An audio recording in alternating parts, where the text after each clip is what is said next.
bons espíritos nos amparem para o nosso estudo de hoje. Gostaríamos de, na noite, falarmos um pouco justamente sobre o estudo. É muito comum nós ficarmos embevecidos, tocados com a sabedoria desses mentores que nos cercam no dia a dia, no nosso trabalho espírita. Não só a sabedoria, como nos encanta também a generosidade que eles nos distinguem.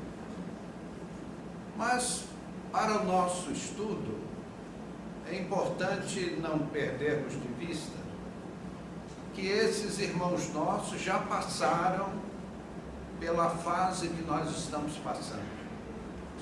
E foi assim, em grandes lutas, a duras penas, que eles venceram as suas limitações e se tornaram esses maravilhosos companheiros que não enxergam as nossas imensas deficiências e nos tratam como iguais. Deus coloca em nosso caminho esses irmãos mais velhos em espiritualidade para que eles nos sirvam de exemplos. É copiando esses sábios espirituais que nós vamos nos melhorando. Porque, meus amigos, Deus não distribui privilégios. Deus nos premia os esforços. Porque a lei divina é de trabalho. Tudo trabalha.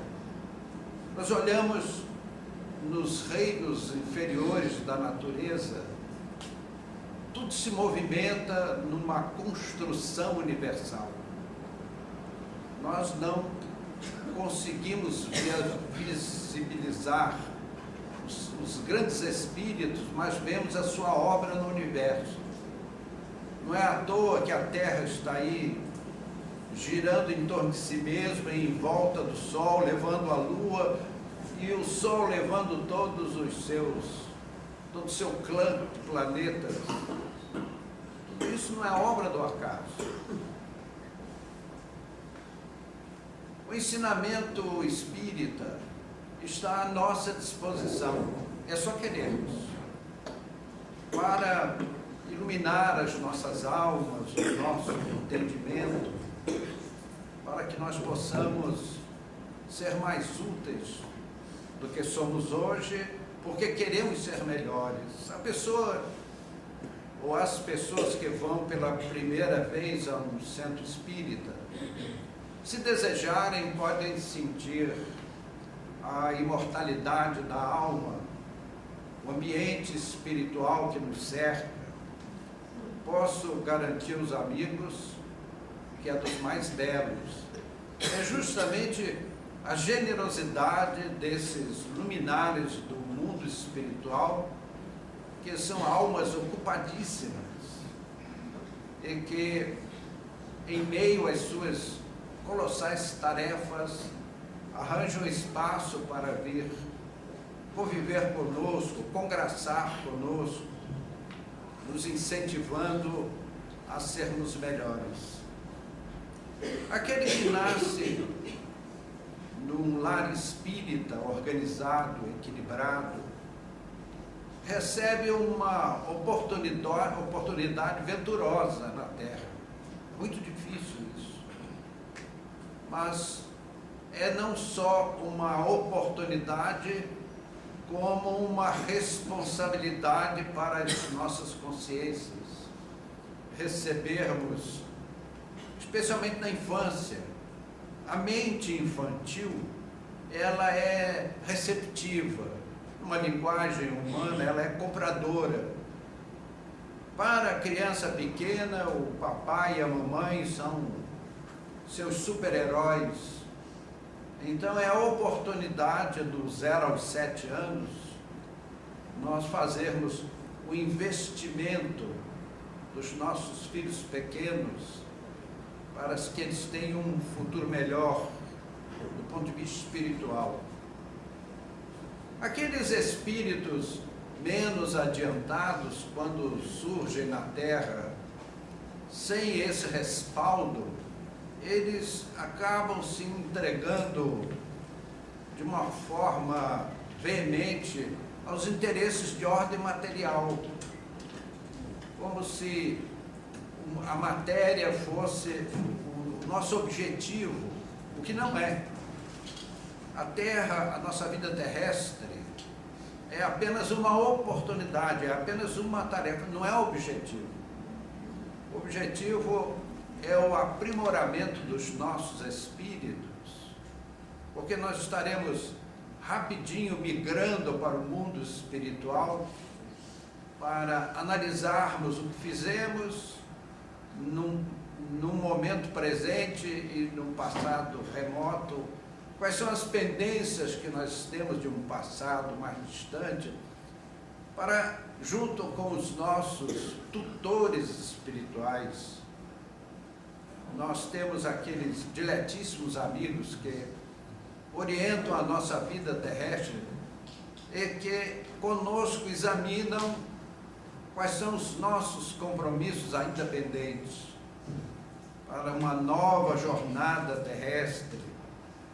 Então, meus amigos, nascer num berço iluminado pela espiritualidade, ou naquele anonimato de lutas, temos visto espíritos que não nasceram num berço esclarecido, mas pelos seus valores íntimos, dedicaram-se ao mundo de uma forma extraordinária. A gente cita sempre o Chico Xavier como um exemplo. O Chico nasceu numa família católica, não teve qualquer orientação espírita durante a infância, a não ser aquelas presenças que ele vislumbrava como médium e que o orientavam. Foi mais tarde que surgiu o Emmanuel e que passou a dirigir os trabalhos mediúnicos do Chico Xavier e fez um trabalho majestoso. Nós sempre tiramos o chapéu para o trabalho do Chico. Ainda ontem à noite eu estava vendo um livrinho que ele me deu de presente com um bilhetinho escrito, desejando que eu lesse, estudasse aquele livro e tirasse dele os bons proveitos. Ficamos assim muito agradecidos ao insigne médium mineiro pelo tanto que nos deu.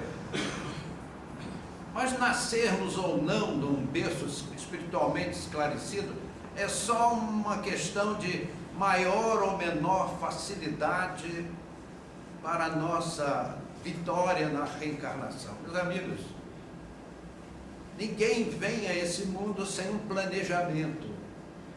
Ninguém se iluda com isso. Nós não estamos na Terra entregues ao léu da sorte. Assim como a grama que cresce no mato, só parece que é assim. Todos nós trazemos um planejamento. No mundo espiritual há uma expressão que não é... Algumas expressões que nós aqui usamos são usadas no mundo espiritual, não na Terra. Os homens não conhecem essas expressões. E lá nas colônias eles têm uma expressão chamada completista. É um caso assim raríssimo. A colônia faz uma festa. Quando volta um irmão completista, que é o completista? É aquele que trouxe uma programação e cumpriu toda a programação ali com perfeição. É muito difícil. Porque, meus amigos, faz pouco tempo que nós nos interessamos pelo Evangelho, nos interessamos pelo Cristo. pela nossa melhora espiritual, mas há um passado colossal, por que não dizer milhões de anos, que fala mais alto, pesa muito. Então nós queremos acertar, fazer o bem, construir, mas aqui e ali falhamos, e ninguém precisa, a gente nota isso, pessoas que sofrem com isso. Eu cometi um erro na minha... Meu amigo, só Jesus não errou, todos os demais cometeram erros, todos nós. Então não nos preocupemos com os nossos erros grandes ou pequenos, porque nós temos a eternidade pela frente. Qualquer número comparado com o infinito é igual a zero. E o banco divino não está pobre para nos conceder novos empréstimos na forma de experiências humanas na Terra. Então, cada vez que nós vimos a Terra, trazemos uma missão, trazemos uma programação e, acima de tudo, uma bagagem pretérita que temos que ajustar. E Deus é aquele amigo invisível que nos inspira, que nos ampara em todos os momentos. Então, meus amigos, quando nós conhecemos a doutrina espírita, ela nos traz assim um mundo novo, abre-se, é como as cortinas de um teatro, abre-se aquele espetáculo, e nós passamos a ter uma visão enorme da vida. Mas, e esse é o nosso assunto de hoje, que nós chamaríamos de aprendizado espírita.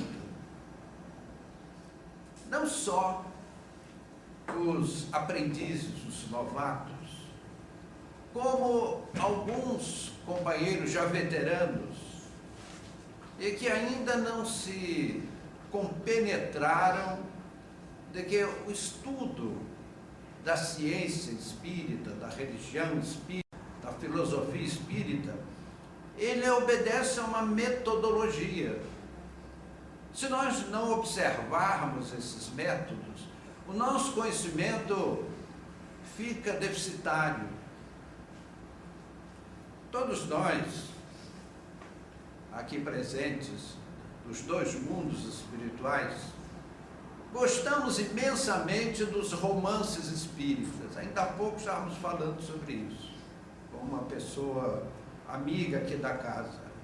É uma delícia você pegar um dos romances da dona Ivone do Amaral Pereira, ou da Zilda Gama.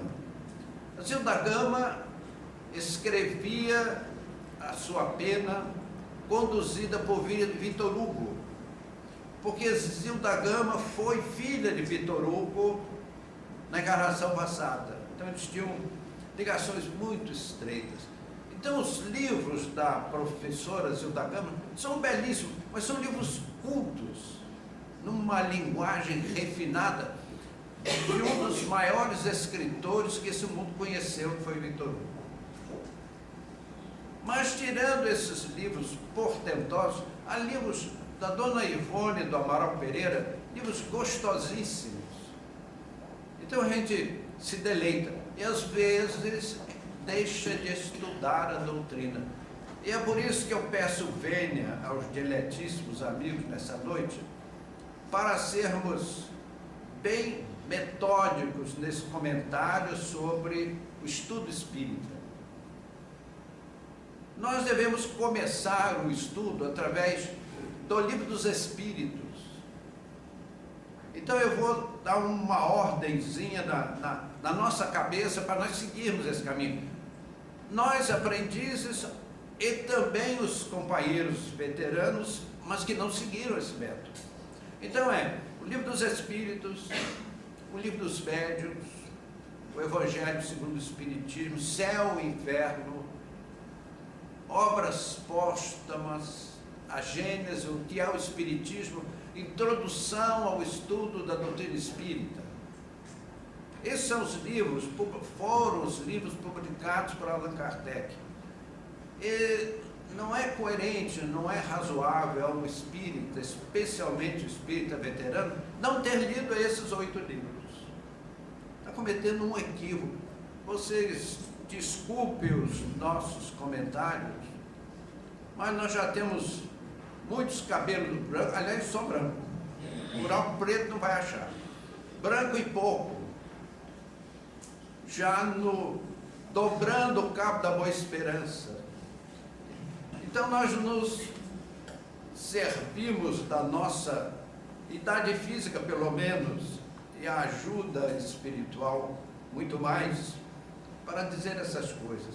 É imprescindível ao estudioso da doutrina ler esses 8 livros de Kardec.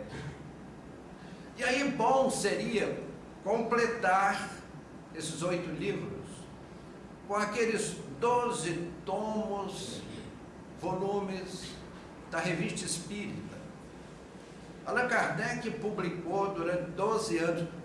A Revista Espírita ainda hoje é publicada, só que hoje ela é trimestral, editada em Paris. Vocês, quando forem passar umas férias em Paris, ficar lá vendo os Champs-Élysées, a Torre Eiffel, né? Tomando um cafezinho naquela praça, é uma delícia. Bom de pegar um cinzeiro assim, pôr no bolso de recordação, não é isso? Todo brasileiro sabe fazer isso magistralmente, né? Levar um cinzeiro, depois mostrar os meninos, está vendo? Olha, eu estava olhando a Torre Eiffel quando eu peguei esse cinzeiro de graça. Só que depois, quando ele traz a conta, ele põe um cinzeiro, né? O garçom francês não é tão bobo quanto parece. Então, meus amigos, Allan Kardec, durante 12 anos, publicou a Revista Espírita, e ela é uma memória de tudo o que aconteceu. O estudioso da doutrina fica consciente, fica esclarecido que aquela filosofia não foi uma pessoa muito inteligente, boa redatora, escreveu aquilo. Ali está todo o histórico. Só fazendo uma ilustraçãozinha. Allan Kardec tinha uma opinião sobre um assunto. Ele aí publicava na revista e mandava para o mundo inteiro. Médiuns que não se conheciam, que viviam em países totalmente diferentes, em continentes opostos, mandavam páginas psicografadas sobre aquele tema. E a consonância, a concordância da manifestação daqueles espíritos, Allan Kardec considerava que aquele conceito estava certo. Então, tudo que aparece nas obras de Kardec, aquilo foi submetido à apreciação dos médiuns, especialmente os psicógrafos de todos os continentes do mundo. Então é muito interessante esse estudo. Aí alguém vai dizer assim, peraí, 12 volumes da Revista Espírita, cada volume é um ano, começa em 1858, é que está tão lá atrás que a gente se atrapalha. 1858 saiu o primeiro volume com 12 revistas e foi por aí até completar 12 edições, 12 volumes, 12 anos. Aí alguém diz assim, mas isso é muita coisa para eu ler. Espera aí, meus amigos, veja bem, uma pessoa que afeita a leitura, 8 livros da codificação e 12 da revista são 20 volumes. Uma pessoa que lê bastante, afeita a leitura, lê 20 livros em 2 meses, 3 meses no máximo, um bom leitor. Nós que somos pessoas simples, de cultura modesta, leríamos não em 2 meses, mas em 4 meses, como realmente lemos. Mas esses livros são para serem lidos durante uma vida, não é 2, 3 meses, 30, 40, 50 anos. São livros para serem lidos calmamente. Os pedagogos espíritas costumam introduzir algumas orientações nesse estudo. Primeiro, você leu o livro dos Espíritos, que é o primeiro livro. Em seguida, você leu o livro do Chico, ou da dona Ivone Pereira, ou da professora Zilda Gama, ou do Divaldo Franco, ou qualquer outro médium psicógrafo consagrado. São muitos. A Biblioteca Espírita conta com milhares de títulos. É quase impossível alguém dizer assim: não, eu li todos os livros espíritas. São tantos milhares de títulos que nós precisaríamos começar a ler quase que na infância, atravessarmos a vida e chegarmos lá no ocaso da existência, ainda lendo-a aflitivamente, e provavelmente não leria os milhares de livros. Então, meus amigos, dizem esses pedagogos que você lê o livro dos Espíritos, aí depois lê um livro do Chico. Os livros do Chico são doces. Aquilo parece ser uma confeitaria, todas aquelas coisas belíssimas que a gente come com os olhos, né? Confeitaria para se comer com os olhos. Então você vê aquelas coisas tão bonitas, dá uma vontade tremenda, mas tenha cuidado com a balança, porque ela pode de repente ir na direção oposta ao seu interesse e a sua elegância acaba indo para o brejo. Então, meus amigos, dizem esses mesmos educadores espíritas que se você não é um grande leitor, então faz o seguinte: leia pelo menos uma página dos livros basilares da doutrina por dia. Isso tem uma razão de ser. É um pouco complicado explicar isso com o nosso vocabulário muito limitado. Mas quando nós estamos lendo e meditando uma página espírita, nós começamos a criar no nosso ambiente fluidos salutares. Entramos em harmonia, em sintonia com as esferas superiores da luz. É um transporte espiritual. Desde que nós leiamos, meditemos com profundidade naqueles ensinamentos, porque eles são a construção da nossa personalidade superior. O Evangelho no Lar, eu conheço, tem uma distinta amiga, que a família dela toda rejeita a ideia, ela faz o Evangelho no Lar sozinha, e ela usa aquela recomendação de Jesus: quando fores orar, tranca-te no teu quarto e ora a Deus em segredo, e em segredo Ele virá e te recompensará. Então, baseada nesse ensinamento de Jesus, ela faz sozinha, uma família grande. Ela não conseguiu trazer a família para o caminho da luz. E a gente entende, meus amigos, nós evoluímos espiritualmente em grupos. Vocês já viram assim, no alto, numa represa, os pássaros voando em conjunto? Daqui a milhões de anos serão um conjunto de seres humanos, de famílias. Começam essas ligações em eras remotíssimas. E nós temos alguns milhares de irmãos espirituais nossos na pátria da verdade e uma meia dúzia na terra. Então, quando nós pegamos o Evangelho, lemos uma página e nos sensibilizamos com ela, nós entramos em sintonia com esses irmãos mais velhos, que recebem com muita alegria essas vibrações. E é por isso que Jesus disse: e o Pai virá em segredo e vos recompensará. Foi o único pensador, o único filósofo da história da humanidade que chamou Deus de Pai. Me mostre outro. Pai nosso que estás nos céus.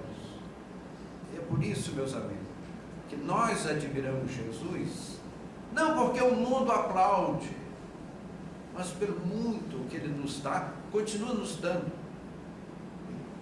Nas nossas aflições, nas nossas desesperações, nas nossas dificuldades, lembremos-nos do Mestre, o dileto amigo, que está de coração aberto para nos receber.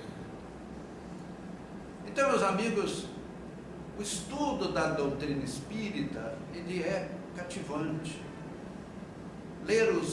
Quando alguém tem dúvida, é porque não leu o suficiente.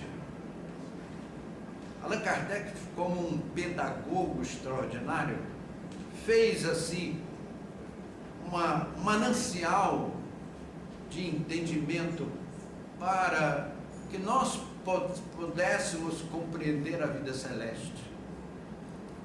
O aprendiz que somos todos nós, é muito importante a ele frequentar um centro espírita bem dirigido, há um perto da sua casa. Não vejo necessidade da pessoa pegar um carro e ir a um bairro distante para assistir uma reunião. Nas imediações da casa de todas as pessoas, há uma instituição espírita bem dirigida. Isso é importante para nós porque o ambiente espírita é um ambiente em que não há profissionalismo religioso. As instituições espíritas nada cobram. Há pessoas que gostam de colaborar porque querem, mas nada é imposto. Então nós passamos a conviver com irmãos nossos idealistas, que nos recebem como irmãos, cheios de amor no coração, de luzes espirituais, de esclarecimento. E nada melhor, que privilégio convivermos com amigos desse jaez, desse tipo, nesse mundo que a gente olha lá fora, fica assustado. Ligue a sua televisão num telejornal, depois diga que você não tem razão. O presidente Bush usou uma expressão: este é um mundo perigoso. E é mesmo. O indivíduo chega num lugar, estoura bombas, tiro de metralhadora para matar pessoas por uma opinião política, religiosa, e aqueles que matam para roubar. O sujeito matou um menino, um adolescente, porque ele não quis dar o tênis. Será que um tênis troca uma vida humana por um tênis? Então, meus amigos, vivemos uma época extremamente difícil. Então, buscar um ambiente generoso como o centro espírita. Todo centro espírita tem seus defeitos, porque são feitos pelos homens, pelas pessoas humanas. E nós, seres humanos, somos falíveis, mas temos vontade de acertar. Nós estamos aqui por ideal. Nós, companheiros, participantes do trabalho, como esses irmãos espirituais que nos cercam todas as noites de trabalho. É um amor idealista por uma causa superior. Meus amigos, nós somos aqueles, como diz o Evangelho, os trabalhadores de última hora. A melhoria, a construção da sociedade humana a nível mundial é obra do Cristo. E se nós quisermos, Ele nos admite no seu exército de trabalhadores. Seria para nós, é para nós uma grande honra exercermos o nosso trabalho espiritual sob a tutela do Cristo, nesse mundo terrível em que vivemos. Mas, meus amigos, ao nos filiarmos a um centro espírita, precisamos prestar atenção em uma coisa: não fiquemos como meros beneficiários da casa, ali encantados com a luz. O centro espírita tem muitas e muitas atividades nobres para nós nos engajarmos, se quisermos. Nada é obrigatório, nem contribuição financeira. Nós aqui estamos por ideal. No Centro Espírita você tem a livraria, que vende a preço de quase nada livros que são verdadeiros tesouros espirituais. Nós estávamos falando ainda há pouco sobre o livro Paulo e Estevão. Meus amigos, você diga assim: a minha vida antes de ler Paulo e Estevão e a minha vida depois de ter lido Paulo e Estevão. Mas a pessoa se pergunta assim: você já leu Paulo e Estevão? Há muitos anos. Então se lê agora é outro livro. Você vai ver um mundo de coisas que não viu antes. Por que razão? Porque neste interregno do que você leu no passado, do que leu hoje, a sua alma evoluiu. Especialmente nós espíritas. Todos nós aqui presentes, participamos de atividades espirituais nas horas noturnas. Meus amigos, é um trabalho empolgante. Como enriquece as nossas almas nos 2 anos. O desejo, a vontade de servir ao nosso próximo. Quantas vezes vamos num grupo visitar a residência de uma pessoa que chegou aflita e preencheu uma ficha, trazendo no semblante a preocupação de problemas que nem imaginamos. E a direção espiritual da casa escala um grupo de médiuns para ir fazer aquela visita. Como nós temos uma lucidez do desdobramento noturno, trazemos recordações muito interessantes desses tratamentos, essas visitas. E o coração feliz por ter feito algo de bom. Então, meus amigos, há a livraria espírita, há a biblioteca espírita, com milhares de títulos à disposição daqueles que começam a estudar a doutrina. Há o atendimento do balcão, há as mensagens espíritas a serem distribuídas. Tem aquela mediunidade de pôr água nos copinhos, é uma mediunidade importante, né?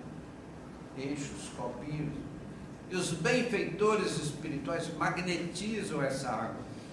Eles explicam numa linguagem que a nossa estupidez não consegue entender as propriedades da água em assimilar o magnetismo espiritual. E é uma bênção. Então, meus amigos, se você é um principiante espírita, pergunte ao presidente da casa. Examine tudo o que existe e diga a ele: senhor presidente, me dê uma oportunidade de fazer algo de útil, eu gostaria de fazer tal coisa. Ou diga a ele simplesmente: senhor presidente, onde eu poderia ser mais útil? Aí ele lhe escala para uma atividade. Meus amigos, tome a sua charrua, a sua ferramenta, e execute com amor, com idealismo, com entusiasmo a tarefa indicada. E não se preocupe com os contratempos, que eles sempre virão. Você tem que fazer um trabalho, naquele dia falta luz. E aí? E agora? Outro dia chove, também você não pode fazer. Um companheiro engraçadinho vem perturbar o seu trabalho. Meus amigos, isso faz parte, é do nosso mundo. Jesus dizia: a cada dia baixa o seu mal. Não nos precipitemos com essas dificuldades e sigamos à frente. E nunca, jamais, nessa atividade, esqueçamos Jesus. Quando Jesus marchava para o Calvário, ele deixou para a posteridade um conselho inesquecível: quem quiser vir após mim, tome a sua cruz e siga-me. Porque ser cristão em dia de festa, no dolce farniente, nas festividades, nas facilidades dos comes e bebes, nas gastanças, é muito fácil.